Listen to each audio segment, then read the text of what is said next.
Well guys, welcome back. As you can see around me, I'm out here in the shop. This is a place I spend a heck of a lot of my time.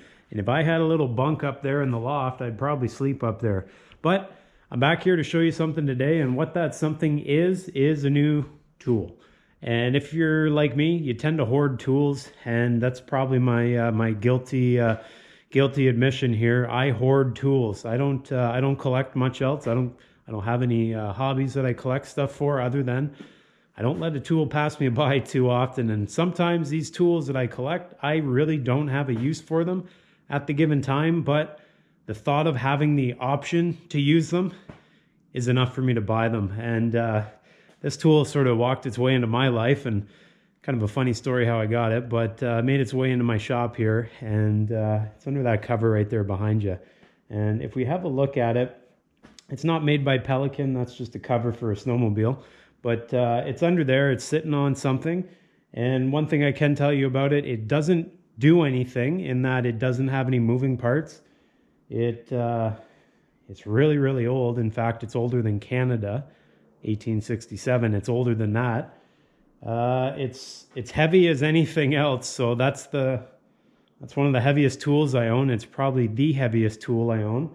And it's quite valuable right now, and I don't know why, but it's very hard to come by. So without further ado, I'm going to show you what that is. So come on with me, and let's have a look. Okay, any guesses yet? Oh, you're getting a glimpse there. Looks like a piece of wood to me. Any other ideas?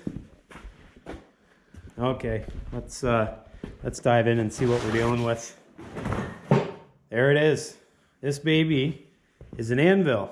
Obviously, right? You see this in TV, you see it all over the place, but you don't often see it in your own shop unless you're a blacksmith. I'm not a blacksmith, but from time to time, I like to hammer on some steel, and I don't actually have anything solid around here to hammer on. I do now. This thing is over 200 pounds. This thing is made out of wrought iron with a hardened steel face. This thing is actually older than Canada itself. What I'm going to do today is, because I can just make out two numbers here, I'm going to try to figure out what that middle number is. I think it's a 3, which means it would classify it as a 206 pounder.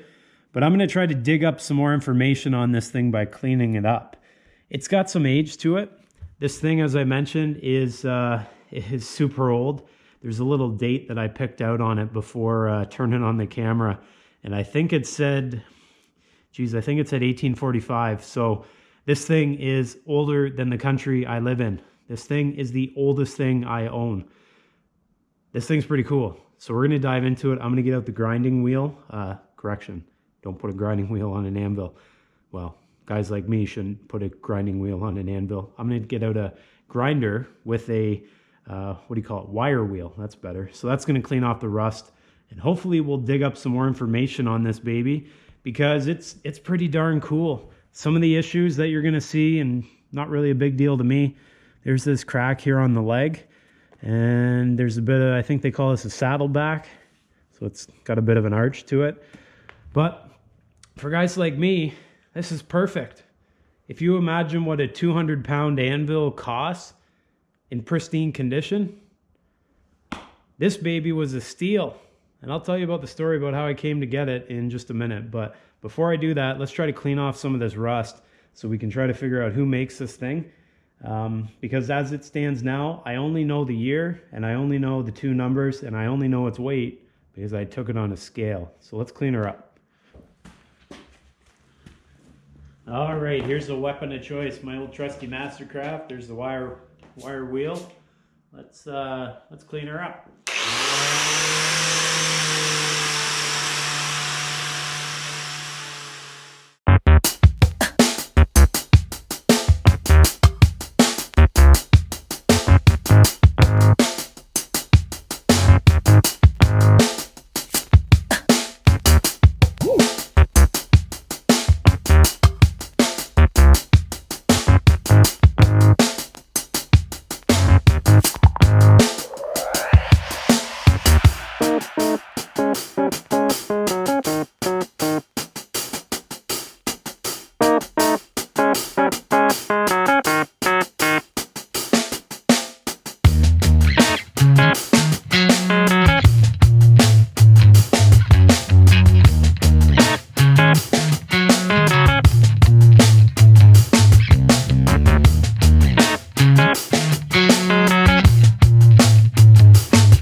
All right, guys, we got it all cleaned up here, and it's wild how much rust was on that thing. As you can see, it's not even the same shade anymore. It's like gone back to what it might have looked like over, what's that, 170 some odd years ago. So here it is here. I'm going to get a good close-up here. I'm going to hit this light up. You guys can have a look and see what you see. Now, I don't know how much reflection we're going to get because of this light or what this camera is going to pick up, but I can definitely see a 1 there and a 10 there. What that indicates to me is the first number gets multiplied by 112. The second number, and I'm not sure what it is, but I think I see a 3 in there. That second number gets multiplied, I think it's by 28, plus 10, 112. So that's 206 pounds according to my numbers here. And I'm thinking that is likely the case because I weighed it and it weighs 202 pounds. So they were probably pretty close back in the day. Some of the imperfections you guys can see here after I cleaned it up, you can definitely notice. You can see that crack there on this 1 foot. It doesn't go all the way over here, but it does go along the bottom, so that may need to be addressed at some point. Other than that, the only other writing I see on this side is that number right there, 128. And I have no idea what that means. So if you know what it means, I'd be happy to hear from you. Some other cool things I can see clear as day now is you can see the difference between the bottom steel, which is supposedly wrought iron, and the top steel, which is a hardened type of steel. You can see where it's actually been forge welded right across the top. And then you can see up here, the horn's got a bit of wear to it, got a little bit of character, so you can see there. And unfortunately, some of that character has led me to discover a crack. Now this crack here, you probably can see it in the video, looks like it originates right on the top, comes down a bit and over this way, and it stops right about there. So my only concern is there might be some issues with that front right corner. So I just have to be careful. I don't want to do any major reconstruction of this thing because I think it's awesome. So I'm going to just leave that and see how it goes. You can also see where over the years someone's put some time in on this step here. I think it's called a step. I don't know. This whole thing's a horn, I know. I don't know what this flat section's called. But definitely a bit of wear there. Heading over to this side. Kind of cool looking on this side because I can read some of the words. And I'm not an Anvil connoisseur in the least, but I did do a touch of homework just after I uncovered this a minute ago. I know I took a little break from the camera, but I did a little bit of discovery work and I found out that that word right there, see it right there? It's F-O-S-T-E-R, Foster. And I saw a few letters over here and I figured out what those are. That word is William Foster. William Foster was a manufacturer of anvils in England. So that was kind of a cool discovery for me. Some other interesting stuff I saw on this side. See the WW right at the bottom? That WW, from what I can tell, based on what I'm researching, is the name of the inspector. That's their, that's sort of their, what do you call it, initials. So they put that on there.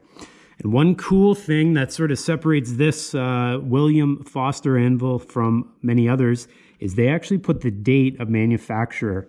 You can see a 5, you can see a 4, I can start to see the outline of an 8, and I can see a 1, 1845. That is old. Some other cool things I see on this side that suggest that it is in fact a William Foster is right here where my pinky finger is. That's a crown.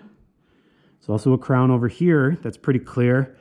And there's supposed to be, from what I read, one right in the middle somewhere. I can't quite make it out, but it should be right in that area. So 3 crowns, 1, 2, and 3. The word William Foster, 1845, and the initials WW. So that's a pretty sweet find. I don't know much more about William Foster anvils, but for me, that's pretty cool. Being able to unearth something that's you know, older than the country you live in, considering Canada's not really a new country. It's a pretty cool thing. Looking up top here again, really gives you a good glimpse at, I guess they call that a pritchel hole, and I forget what they call that. I'll remember probably when I'm trying to sleep tonight, but got those 2 holes there. Anyways, this one, I don't have a tape handy, but in my opinion, that's probably a solid inch. And the pritchel hole, I don't know what that is, but the sides, yeah, they've had some wear. You know, they've had some work done to them. Of course they did. 1845, this thing didn't sit around being looked at. It's got some wear to the edges. Doesn't bother me a bit. You can see there, not too bad overall. And as I mentioned, if we come around this side, it does have a little bit of a sway to the old back there. But what do you have that's this old that doesn't have some wear, right? Looking down underneath here, it's got these holes, and there's one on this side and there's one on the front and one underneath. And that's the hole I'm talking about. And from what I can read, that's where they would have used like tongs or something to dunk this thing when they, well, I guess not really dunk, but to put it into the forge when they were superheating it. That's where they'd grab a hold of that thing. So kind of neat in that respect. But you guys can see along this side, nothing much going on here. And then right around the front, just underneath, as I mentioned, there's a hole again. And I don't know what the heck's living in there, but something's been in there. Anyways, so that's the Anvil. I think it's pretty cool. I don't have a forge or anything, and I don't really have any intentions of getting one at this point. But then again, I didn't even have intentions of getting this Anvil. So that's it. That's my Anvil. So guys, there it is. All 202 pounds of it. This baby came out of a scrapyard, which is kind of a scary thought. Around these parts here in Ontario, Canada, this is almost the price of gold, and it's kind of wild, but I think that that History Channel Forged in Fire show really sparked the value of these things, because this one, in this condition, although it's got some flaws, would probably be $700 Canadian, and it might even be a touch more than that in the right hands. So this thing is very valuable here, which is wild. I don't know how it is across the world for value.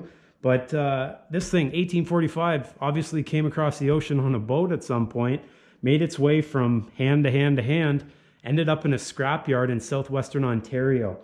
That's where the story changed, because these old boys, okay, and I'm talking good old boys, massive, big beards, big bellies, beer drinking, nothing wrong with them, but just big good old boys.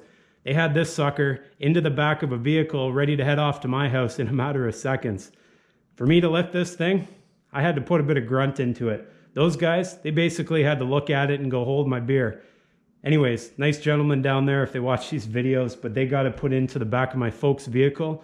Fortunately for me, my folks, they lived down that way, and they loaded it up into their car for me, and we met up, and it ended up here in my shop. So that's where this thing's gonna stay. I think it's pretty cool. I'm not an antique collector in the least, but if I can have a tool that's literally been around the world, was handmade, made its way across the ocean on a boat, I think that's pretty cool. So that's it, guys. If you have any questions about it, or you know something about it, I'd love to hear about it. Put it on down below in the comments. And at some point in the future, you'll probably see me doing a few things with it. Whether it's straightening out a lawnmower blade or actually making something out of steel, who knows? But surely it'll be a fun tool to play with. So thanks for watching, folks. Do me a favor, you know what that is, and I'll see you all next time.